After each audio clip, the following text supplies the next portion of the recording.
L'idée pour l'ENM était de contribuer à ce mouvement de consultation citoyenne pour l'Europe en organisant nous-mêmes une consultation citoyenne pour l'Europe qu'on a conçue de manière assez inédite, puisqu'on souhaitait d'une part interroger les professionnels de la justice, à savoir donc les magistrats, aussi également les avocats, les notaires, les huissiers, les greffiers et les fonctionnaires et les personnels de l'école sur leur vision de l'Europe et de son futur. Lutte contre le terrorisme et contre la grande délinquance organisée, droit de la famille, défense de l'environnement, immigration, droit économique et financier, justice numérique. Plus aucun secteur de l'activité du magistrat ne peut s'appréhender en dehors du contexte européen.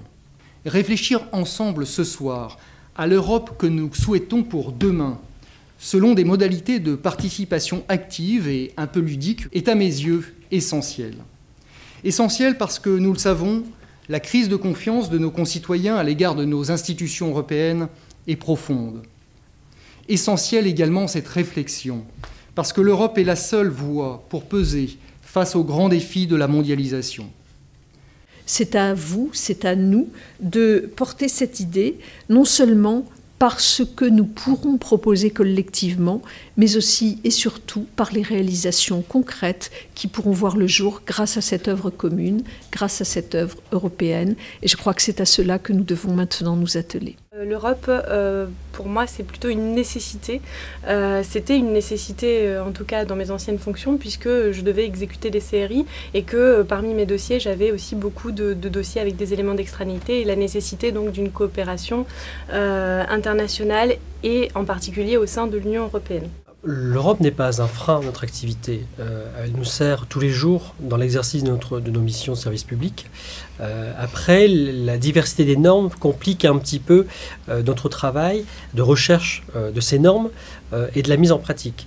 Ce qu'on peut remarquer, c'est que la formation est importante pour que les professionnels puissent pratiquer et utiliser ces textes européens. La manière de faire était vraiment novatrice, ludique. Effectivement, le fait d'être d'abord en petit groupe et de pouvoir échanger librement avec d'autres professions a montré que chaque profession a vraiment des sujets, a vraiment des idées peut-être, des problématiques qui rejoignent celles des autres. Ce qu'on en retire, c'est qu'il y a un consensus pour dire que les normes européennes irriguent l'activité quotidienne de l'ensemble des professions que j'ai citées, et que cette réalité doit nous amener à accompagner l'ensemble des professionnels dans cet exercice qui est parfois complexe parce que les normes européennes évoluent. Et donc une des grandes conclusions de cet exercice consiste à dire, eh bien, mutualisons nos formations et essayons de développer les formations interprofessionnelles.